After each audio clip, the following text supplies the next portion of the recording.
pada tahun yang sama Pitung mati. Oke. Jadi Pitung meninggal, Bang Tamrin lahir. Oh, iya. Di 1894. Iya, Jadi dia lebih senior. Bukan penggantinya Ya, Babe itu sekolah, Be. Kata Babe dulu Betawi ini nggak boleh sekolah. Tapi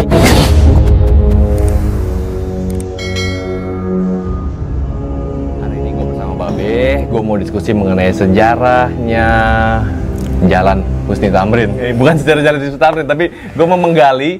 Kan teman-teman semua mungkin banyak ya, masih banyak di antara kita yang belum tahu siapa sih sosok dari Husni Tamrin ini yang sekarang dijadikan nama jalan. Biasanya di Indonesia itu jalan-jalan Tamrin itu jalan-jalan besar biasanya. Yeah. Nah, kenapa bisa sampai jalan? Kalau Sudirman kita udah tahu lah ya, semua udah banyak yang tahu teman-teman generasi milenial. Mungkin gue rasa banyak yang juga belum tahu mengenai siapa sosok Husni Tamrin ini, Be. Sampai kok bisa beliau ini dijadikan nama-nama jalan-jalan besar di Indonesia, Be. Bukan yang di Jakarta loh, Be. Di mana-mana banyak ya, jalan alhamdulillah kita berterima kasih ya. Juga ada Tamrin City, jangan lupa. Tamrin City. Ya kan? Iya. Ada Tamrin City yang baru-baru ini kan, nama itu digunakan. Iya. Bang Tamrin itu cucu seorang jaksa keturunan Portugis, yaitu Tamrin itu. Oh, namanya Tamrin. Nama Portugisnya kita nggak tahu. Oh. Kakek Tamrin. Kakeknya udah Tamrin namanya. Kakeknya Tamrin. Kakek Tamrin ini menikah dengan orang Betawi. Oh. Dapat sejumlah anak, antara lain Tabri namanya. Tabri pakai nama Tabri Tamrin. Oh. Tabri Tamrin ini jadi Wedana. Maka nama jalannya di kampung saya kan, nama jalan itu Gang Wedana. Oh. Wedana apa sih, Be? Artinya, Be? Wedana itu hampir sama dengan camat. Oh, gitu. Tapi lebih gede lah ininya wilayahnya. Wilayahnya, Be, ya? Dia Tabri Tamrin yang mendirikan juga masjid di Gang Wedana.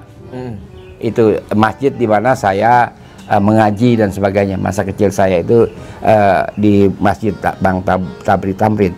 Tabri Tamrin memiliki juga sejumlah anak, antara lain Husni Tamrin. Oh, ini beliau ini? Beliau ini yang kita mau bahas. Oh, oke. Nah, itu jadi Betawi nih, Be, ya? Betawi karena Husni Tamrin ini, ya? Pak Tabri Tamrin itu istrinya juga Betawi. Oke. Gitu kan? Iya. Istri di Betawi sendiri kan keturunan katanya dari nenek. Iya. Ibu. Iya. Matriarkat nih, Be. Iya. Nah, ibunya Bang Tamrin Betawi, ya kan? Kita di sini kan ada Gang Wedana, ada dua kan? Di Jakarta Timur kan ada Gang Wedana juga. Itu bukan dari Tabri Tamrin, itu dari Abdullah namanya. Wedana Abdullah itu sangat terkenal karena zaman Perang Dunia Kedua jemaah haji kita nggak bisa pulang. Jadi nggak ada ke situ. Social distancing. Ada social distancing, ya kan? Lockdown. Jadi nggak bisa pulang. Ini jadi Wedana Abdullah lah yang mencari dana, menyewain kapal. Oh, oke. Itu kapal dicat hitam, masih Perang Dunia Kedua takut dibom kan. Oh. Jadi jamaah haji dipulangin. Biar bisa balik gitu, bisa balik ke Indonesia. Itu jasanya Wedana Abdullah. Oke. Makanya namanya diabadikan di Jakarta Timur, Jatinegara, jadi Gang Wedana juga. Iya. Tapi Wedananya lain. Iya. Nah, kita balik kepada Bang Tamrin ya. Bang Tamrin itu sekolahnya di Konings Willem Derde. Ya ini itu sekolah, Be. Kata Babe dulu Betawi ini nggak boleh sekolah. Tapi dia kan engkongnya jaksa. Oh. Bapaknya Wedana. Oke. Anak pejabat ini barang ini. Dia anak pejabat. Iya. Jadi sekarang itu sekolah Konings Willem Derde, Raja Willem ketiga, Raja Belanda, itu posisinya di markas Hansip di Jalan Salemba. Salemba Matraman. Apa Salemba, Bapak Babe? Salemba atau Salemba? Salem, saya bacanya Salemba karena itu kan selam. Oh.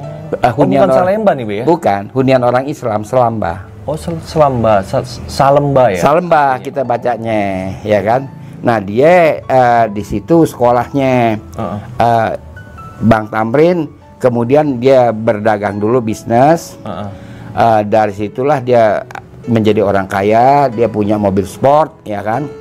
Lalu dia diangkat menjadi Vertegenwoordige, itu wakil wali kota. Di Jakarta. Wakil wali kota. Wakil. Oh, kok wakil wali kota? Wali kotanya Belanda. Oke.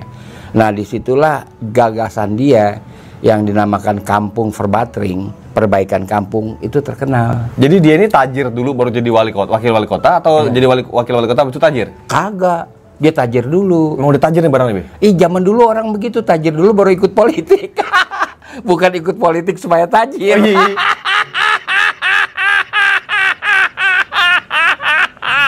Kagak, dia tajir terkenal. Iya.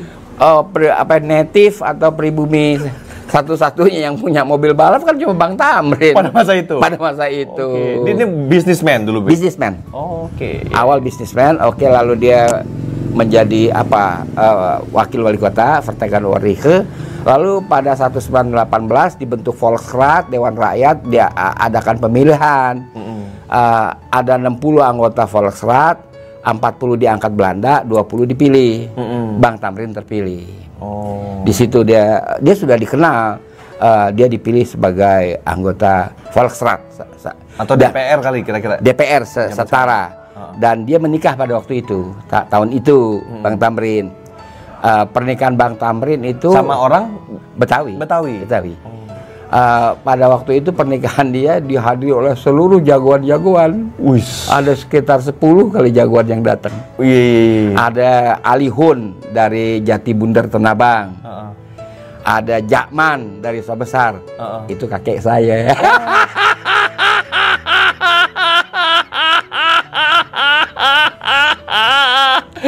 Mbak Be ini kakeknya Jawara dulu. Iya, Sobesar. Jakman. Iya. Jakman.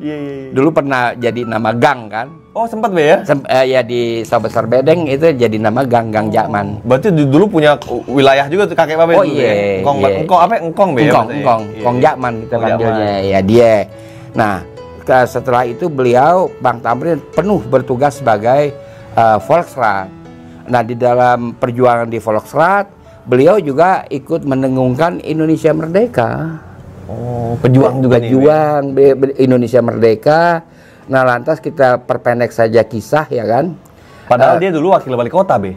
Wakil wali kota, nggak mengabdi pada Belanda dulu kan? Iya. Bekerja pada pemerintah Belanda ya. Tapi dia orientasinya tetap kerakyatan. Oke. Bang Tamrin kemudian kita perpendek kisah pada tahun 1932 kita perpendek kisah. Di tahun itu Bung Karno ditahan. Di Sukamiskin? Sebelum ke Sukamiskin dia di Bancai. Oke. Nah, di dalam tahanan Bancai itu Bung Karno sangat menderita. Para tahanan hanya boleh menggunakan toilet bahasa sekarang, ya kan? Itu dalam sehari semalam cuma 2 kali. Oh, cuma boleh pakai toilet 2 kali dalam sehari semalam. Jadi kalau dia mau berak gimana, Be? Tahan. Tahan, mau apa kayak tahan. Ya kan? Tunggu aja, ini peraturan Belanda. Oke, iya kan? Iya. Lantas Bang Tamrin itu besok.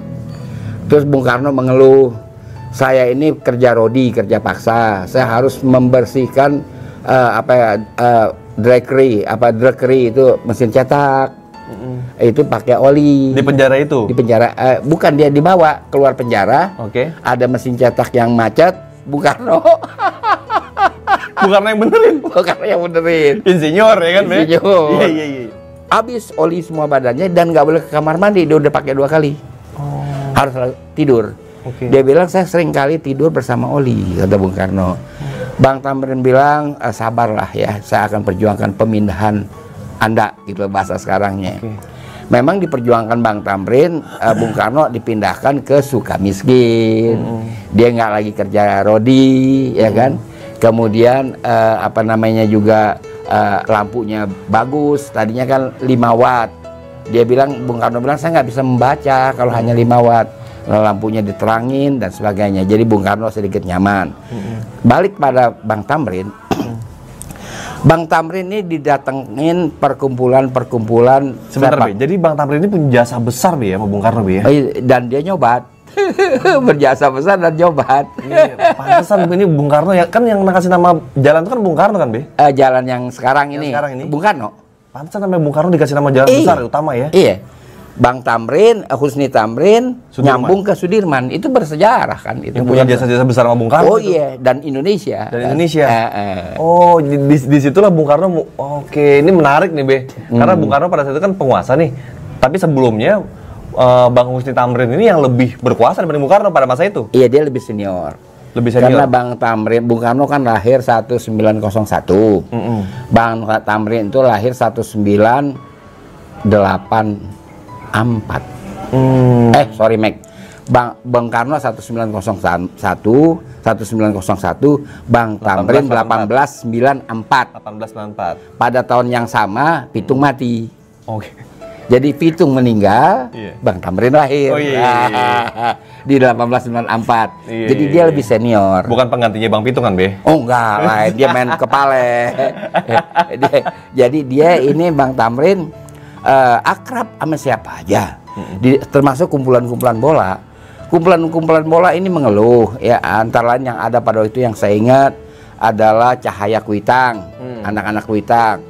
Kemudian Sencaki, nggak tahu dari mana nih, dia pakai nama Sencaki, ya kan. Lalu ada lagi De Bronner, pakai nama Belanda supaya bisa bebas main di lapangan bola Belanda.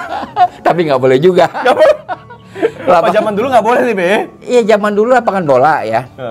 Ada VIY, football, bukan VIY, sorry saya. Apa namanya tuh, ada Dekaparek, yang itu persis di depan Istana Negara, ya kan. Ada lagi BVC. BVC itu adanya di lapangan Monas sekarang. Itu bentuknya stadion atau lapangan biasa? Stadion, ada stadionnya. Okay. Nggak boleh pribumi main. Di Menteng juga ada lapangan Vios yang sekarang jadi taman. Nggak boleh. Nggak boleh. Kata orang dulu mungkin dilebih-lebihin ya. Lu tahu nggak, Wan? Ya kata mereka, jangan kata kita main bola di situ, ngelirik aja digaplok. Dia bilang, lo Bang, ente lebih-lebihin lah tuh cerita. Masa ngelirik lapangan ini digaplok? Dia bilang begitu, nggak boleh. Terus ini persatuan ini Pak, kita Bang Tamrin kita ini mau bikin kompetisi. Lapangan nggak boleh dipakai, yang Belanda punya. Tolong cariin lapangan. Bang Tamrin beli sebuah Bang Tamrin yang beli lapangan? Beli di belakang Roxy. Di belakang Roxy terkenal sebagai petujo VIY. VIY itu Football Indonesia Yakatra VIY. Kemudian hari menjadi Persija. Oh, gitu. Ini cikal bakalnya Persija tuh, Be, ya? Iya. Nah, jadi dilakukanlah kompetisi di VIY itu, ya kan? Bung Karno baru pulang dari Sukamiskin, dilepaskan dia. Dia naik ke Gambir, dia naik beca. Belum ada ojol kan? Bung Karno naik beca. Disambut oleh Bang Tamrin, tendangan pertama. Oke. Itu oleh Bung Karno. Oh, Bung Karno bikin tendangan pertama? Tendangan pertama. Tapi apa Bung Karno dulu udah jadi tokoh tuh, Be? Sudah, kan dia banyak menulis, banyak ini di penjara, dibuang segala macam, kan udah ngalamin. Udah tokoh muda lah zaman dulu. Udah tokoh muda beliau dalam usia yang masih muda kan, 33 dilepas. Itu waktu umurnya masih 32. Oke. Tapi Bang Tamrin dia penguasa dulu kan, Be? Oh iya, dia Belanda pun dekat. Yang Belanda nggak jauh karena juga dia berteman sama tokoh-tokoh intelektual Belanda seperti sejarawan Van der Zee ya, yang saya sering kutip itu kan sering tukar pikiran sama Bang Tamrin, ya kan. Kemudian Bang Tamrin kita lompatin saja kisah. Pada Desember 40, Bang Tamrin tuh melakukan kunjungan kerja bersama ibu ke Aceh. Pulang dari Aceh, beliau ada konferensi Parindra, Partai Indonesia Raya. Parindra dengan P bukan dengan G. Parindra. Iya. Ya kan, Papa bukan golf. Bukan golf. Parindra di Jogja. Pulang dari Jogja beliau sakit. Beliau sakit, lantas di rumahnya digerebek sama tentara Belanda. Kenapa, Be? Karena diduga menyimpan dokumen. Dokumen itu adalah berupa tulisan Dousdekker tentang keadaan ekonomi Hindia Belanda yang sudah kolaps. Oh. Belanda mau cari. Oh. Dousdekker takut dipublikasikan oleh Tamrin. Yes. Oh. Itu udah dikirim ke Jepang sama Dousdekker. Oke, iya. Belanda udah. Tapi Bang Tamrin ini dia masih jadi pejabat di Hindia Belanda. Masih Volksraad. Masih, Be, ya? Masih anggota Dewan Rakyat. Jadi si Pak Dousdekker itu bilang yang saya bikin ketek kan pakai karbon. Saya ketek katanya kan. Yang ketekan yang asli saya udah kirim ke Jepang. Wah, Belanda kaget, Jepang udah tahu nih. Itu waktu kan Jepang lagi naik daun mau Perang Dunia Kedua kan. Kondisi ekonomi Hindia Belanda parah. Lagi oglek nih, Be. Lantas satu lagi di mana yang itu sama Tamrin katanya. Digeladah rumahnya kagak ketemu. Bang Tamrin dinyatakan house arrest atau tahanan rumah. Udah ditahan rumah nih, Be? Iya. Ada tahanan rumah padahal itu waktu dia ada gangguan dia itu sakit berat. Yang menurut dokter Kayadu, pejuang juga, ini mesti dirawat di rumah sakit, tidak di rumah, ya kan? Kapan dia bukan corona? Kata dokter Kayadu, ya kan? Dia udah tahu corona. Kan? Kata ahli virus kan itu dari zaman dulu 200 tahun sebelum Masehi. Iya. Ini bukan corona, kenapa di rumah? Kayak gitu. Ya kan? Bawa dia, Belanda nggak kasih. Jadi Bang Tamrin itu beberapa hari saja, nggak sampai 1 minggu di rumah menahan penderitaannya, nggak boleh berobat, ya kan? Ya itu ditemani oleh ibu, oleh anaknya Zubaidah dan oleh bujang Kacung gitu ya. Itu kalau tahanan rumah kayak gitu dia dijaga sama tentara Belanda, Be? Ada depan pintunya. Depan pintu. Ada. Tapi ibunya boleh keluar. Nggak boleh. Oh, satu keluarga? Iya, palingan beli sayur boleh, Kang sayur dulu kan keliling. Oh. Boleh. Tapi maksudnya satu keluarga yang ditahan? Ya, nggak boleh kemana-mana, takut Bang Tamrin bikin surat nitip. Oh, gitu. Jadi semua satu keluarga ditahan rumah? Ditahan rumah. Oh gitu, ngeri juga. Ngeri, satu keluarga nggak salah ngapain? Ngeri. Bang Tamrin itu menderita betul. Jadi bujangnya namanya si Entong, ya kan? Boleh dapat lama kerja. Jadi dia yang nemenin Bang Tamrin. Pada suatu malam, ibu dan putrinya Zubaidah tuh menangis saja. Bang Tamrin pengen minum, tenggorokannya kering. Tong, tolong ambilin air, gitu kan. Entong ambil air, bikin air, masuk, Bang Tamrin udah nggak ada. Oh, di situ meninggalnya Bang Tamrin. Iya. Jadi memang Bang Tamrin ini berjuang untuk rakyat. Oke. Dia meninggal ditemani seorang rakyat namanya Entong. Oh. Nah, lantas Bang Tamrin itu terkapar ya di kamarnya. Entong pingin memberi kabar tentang kematian Bang Tamrin ini kepada kakak Bang Tamrin, yaitu Siti Sarah. Itu dekat rumah saya. Oh, sawah besar? Dia di Gang Asam Reges. Jadi pentokannya adalah Gang Arab. Gang Arab tuh rumah saya. Oh. Gitu. Jadi kagak boleh sama Belanda yang jaga. Kagak bisa katanya. Telepon nggak bisa dipakai kan, teleponnya waktu dia dinyatakan tahanan rumah, teleponnya udah diputus kan. Jadi nggak bisa. Entong ngamuk di situ. Bagaimana Tuan katanya? Oh, kabar kematian kok nggak boleh saya sampaikan. Dia mencelat gitu, dia melejit si Entongnya. Dijegat sama 2 Belanda. Tahu dan namanya pada keadaan yang sangat kritis kan orang punya energi lebih ya. Iya. Dia melejit si Entong, dia lari kan gak jauh. Kabur deh. Bang Tamrin sampai besar 32, Ibu Sarah itu rumahnya di Asam Reges, ya kan? Jalan Raya Asam Reges kira-kira sekitar 300 meter. Dia lari sampailah ke Ibu Sarah. Dikabarin itu, teriak dia. Lantas berita menyebar. Ibu Sarahnya menyampaikan kemana-mana. Itu waktu seluruh Jakarta berduka.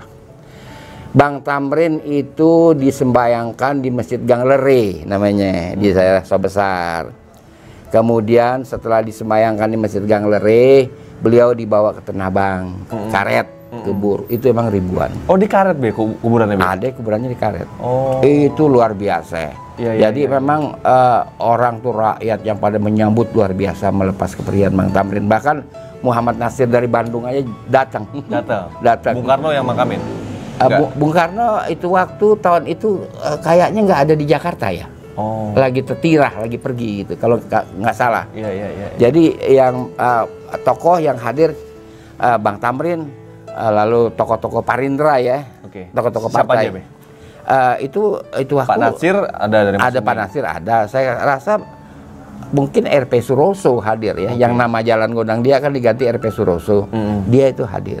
Tokoh-tokoh yang sempat Belanda juga pada malu, pada hadir juga.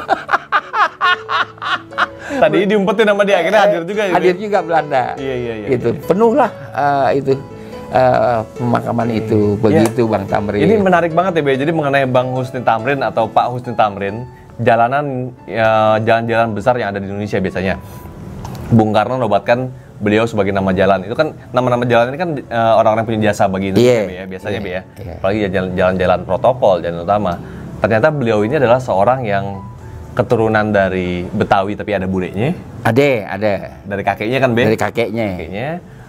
Ternyata beliau itu juga sekolah, orang cerdas lah, Be.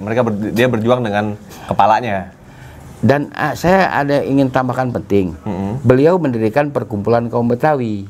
Oh, beliau yang mendirikan pertama kali? Iya kan, itu aktivitasnya bikin majalah. Majalah itu dari 1918 terus terbit sampai Jepang datang. Teratur per bulan. Majalah apa bisa, Be? Majalahnya namanya Kaum Betawi juga. Oh gitu. Lalu kemudian beliau mendirikan sekolah, mendirikan perpustakaan, 5 perpustakaan.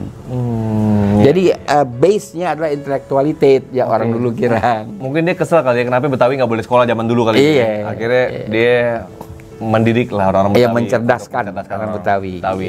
Karena ya dia tapi punya keturunan pejabat, makanya dia boleh sekolah waktu itu.